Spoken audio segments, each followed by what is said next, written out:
ভাই, গরুটা আমার অনেক শখের, অনেক কষ্ট করে পালছি, বিক্রি করে লাইতাছি।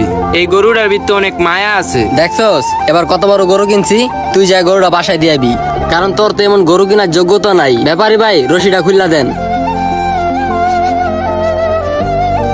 ব্যাপারী সাহেব, যেমনি হোক আমার বন্ধু যে গরুটা নিছে না, এর থেকে বড় গরু আমার ব্যবস্থা করে দিবেন। হয় এই যে এই গরুটা নেও, এই গরুটা তোমার বন্ধুর গরুর চেয়ে বড় আছে।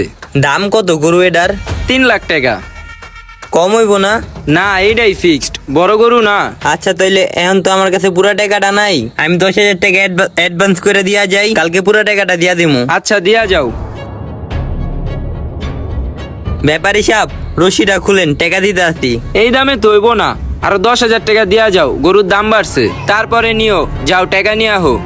আচ্ছা ঠিক আছে। ব্যাপারী সাহেব, রশিটা খুলেন, টাকা লিয়ে আইছি। আজকে তো হইব না, গরুর দাম আবারও বাড়ছে।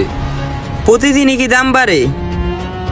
ব্যাপারী সাহেব, আপনি যে কয় টাকা কইছেন ওই কয় টাকা আনছি, গরুর রশিটা খুলেন। গরুর লেগা তো আরো 10,000 টাকা দিতে হইব। ওই মেয়ে, আপনি কি মজা লন? আচ্ছা, আপনি কোন, আপনি গরুটা লোক দেখানের লেগা নিতাছেন না? অনিতাছি তো। আপনি তো কুরবানির গরুটা নিয়ে প্রতিযোগিতায় লাগছেন, লোক দেখানের লেগা গরুটা নিতাছেন। আপনি কি আল্লাহরে খুশি করার লেগা নিতাছেন? এই কারণে আমি নিজের ইচ্ছাতে আপনার কাছে গরু বেচতাছি না।